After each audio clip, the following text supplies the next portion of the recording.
Hey guys, Morgan's Maintenance. Today is going to be a tool haul video, and more specifically a Klein Tools tool haul, because I have picked up several tools from Klein in the last little bit. A lot of them on clearance or a deal. A couple of them I picked up out of necessity for myself, things I picked up at regular price because they were something I felt like I could use. I'll share with you in this video the reason why I picked them up, also the cost, where I bought them. I'll put chapters down below for each one of these, so if you want to skip ahead and all those kinds of things, you can do that as well.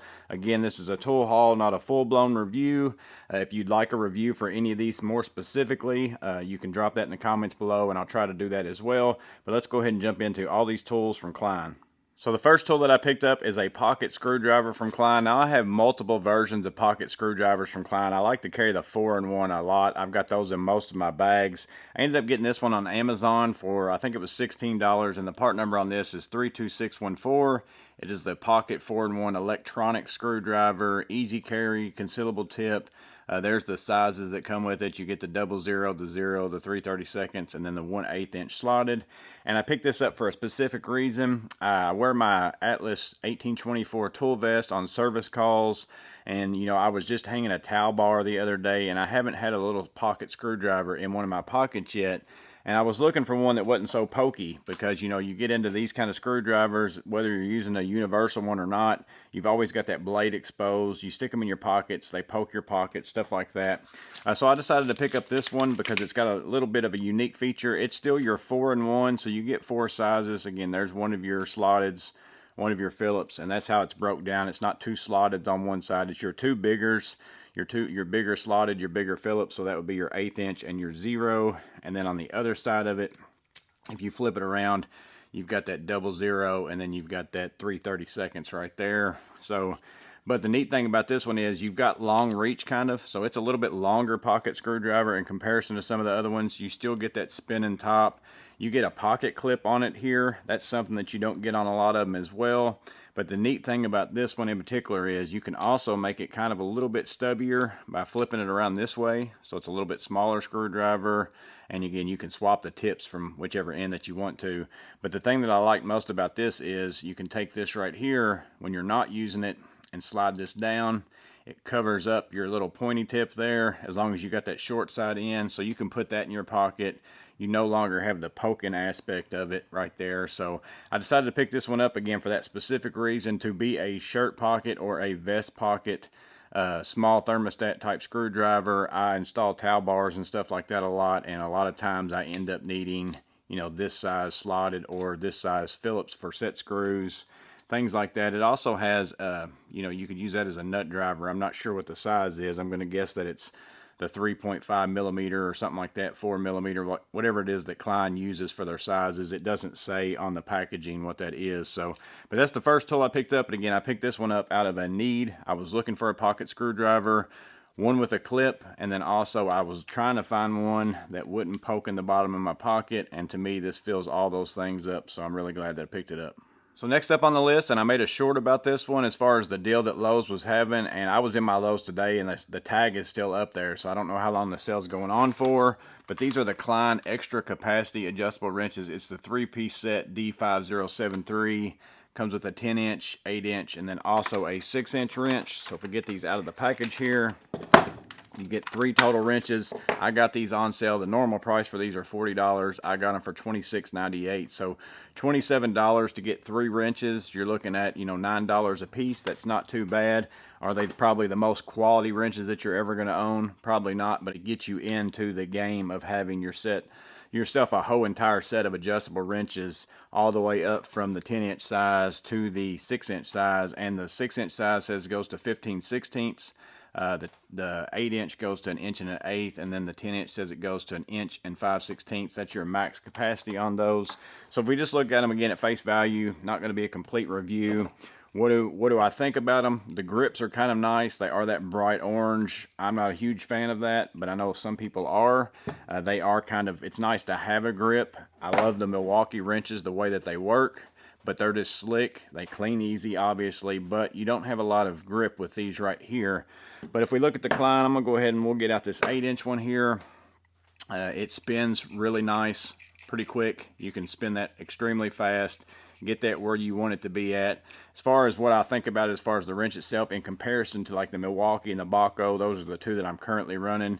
This right here has quite a bit of a play, so you're going to have some problems with, you know, you're going to always probably have to sit there and adjust your thumb on whatever it is that you're wrenching on, use it like that, versus if you compare that to the Milwaukee, you know, this is probably one of the better ones in my opinion. Very little movement with that right there. Once I set my Milwaukee ones, I don't have to usually thumb screw it back and forth. I can sit there and just keep using it. Baco is similar in that way. I think the Milwaukee's still a little bit better on the play. You can see that movement right there. Of course, you're going to have some. You need to have a little bit. But the Klein has, I would say, probably a third, if not, you know, twice as much as both the Baco and the Milwaukee. But whenever you get into the Milwaukee, the downside of it is the thickness of it. So you can see right there, let me see, this is the 10 inch. So let me go ahead and compare 10 inch to 10 inch. It's not drastically thicker, but it is a little bit thicker, especially when you get out here on the end. So that's the thing about the Milwaukee ones. Even the smaller ones are quite thick. Baco wins in that battle. It's a whole lot thinner. This one's the 8 inch, so let's go with the 8 inch profile. So that's a huge difference right there if size becomes a factor in the matter. And again, overall, it's a really good set at $9 a piece. I mean, each one of these are going to cost you, you know, 20 to 30 bucks versus, you know, you're getting $9 a piece for a quick set. Now, a lot of you are going to say, I never use adjustable wrenches that much anymore, and I don't use them quite as near as I used to ever since I've started using the Knipex pliers wrench, because it's basically kind of like a mix of a tongue and groove plier and an adjustable wrench. But there are still times where you run into things where you need to hold back on something, and maybe you need to get it into a place where you can't, because this is kind of like a right angle adjustable wrench. Sometimes you're having to weave this in somewhere and get on something, and you don't have the room to get that handle wherever you need it to be for this one, you know, to go straight in. So if I need to go straight in with the handle, you can see the difference between where the actual opening is on an adjustable wrench versus that of a Knipex pliers wrench. It's more of an angle down. So there's still a place for these, in my opinion, in your tool bag. I feel like these are better to use, easier to adjust, easier to keep tension on your fastener, those kind of things. But again, overall, if you can get these for $27, I think it's a pretty good set, especially if you're getting into your tools, you're starting to build up a collection. You want a set of adjustable wrenches, especially if you got a Knipex pliers wrench. You're not going to use them near as much as what you used to. This is a pretty good bang for your buck, in my opinion. Next up, I picked this one up because it was a specific deal as far as a clearance deal. Got this one at Home Depot. The part number on this is NCVT-4IR, and what it is a non-contact voltage tester, NCV2, and it is also an infrared thermometer. That's what that IR stands for. You can read that on the description right there. So this one basically is, to me, going to be an infrared thermometer. I picked this one up for $10.03 at Home Depot. The normal price on this is $40, so that's why I went ahead and picked it up. I wouldn't have probably bought it at the $40 range for myself because I already have other things to test for infrared and all that kind of stuff. But they're quite a bit bigger. You know, a lot of you probably got a tool like this right here. This is some cheap tool that I think somebody even gave me this at some point in time, but a lot of the infrared thermometers that you're going to pick up are kind of this size right here. And if you compare that in size to this, so you're looking at quite a significant difference, especially if you're going to end up putting it into a tool bag or something like that. Big space saver. So that's why I decided I'm going to go ahead and get this at $10 just to take the place of an infrared thermometer. It's a quick grab. Does have a non-contact voltage tester. I'm usually not a big fan of Kleins because the Kleins tend to be overly sensitive. Again, if I press the NCV here and turn that on, you can see as I get closer to here, it's going to start beeping already, and I'm nowhere close to the wires. One thing I do like about this one compared to my other ones is it's a slow beep right now. As I get closer, it becomes a faster beep whenever you're actually closer to more power. I do like that, but again, the white wire on this is not powered up. The blue and the black are. If I go onto that white, I'm still getting beeps. I'm not going to get the same as if I'm on the blue, but I'm still getting some. So it's going to pick up stuff. It's not very sensitive. I like the Centronics much better, but again, this one's in a package with an infrared thermometer. So if you use your NCV as, I just want to know if there's general power in this area, Kleins will work fine for you. I tend to use mine more of, I want to know more specifics about each wire so I know what I need to take apart to get out my meter and check and those kinds of things. So I typically don't like the Kleins, but again, I picked this one up for 10 bucks. So I picked it up primarily for this infrared thermometer feature. So if you press that there, you can see the temperature comes up. There's the ranges in temperature, Fahrenheit and Celsius. And if I press and hold that, you'll see I get a red dot. My hand is showing at 93.7 degrees Fahrenheit, or if I check my coffee here, let's see what I got on that. 106.7. It's been sitting out here for a little while getting cold. And it also, again, has Celsius and Fahrenheit. You just press both these buttons here at the same time. If you want to swap over to Celsius, you press and hold them for a second, and I believe it swaps. Yeah, right there is Celsius. I'm going to press and hold. Swap back, it should go back to Fahrenheit. So again, for 10 bucks is what I got it for the infrared thermometer part of it. I feel like that's a deal and a half. For 40 bucks, you just have to decide how you use a non-contact voltage tester more than anything, and if this being in your tool bag is worth getting rid of this and another non-contact voltage tester, because again, the size on this is pretty significant whenever you compare it, you know, next to each other, and especially because this just fits in a tool bag slot a whole lot better than what this is going to. But that's the Klein infrared thermometer. That's another tool that I picked up. Well, I've got this plug out here. I thought I'd go ahead and share another tool that I picked up on clearance. So this one is the RT250, the GFC receptacle tester with LCD.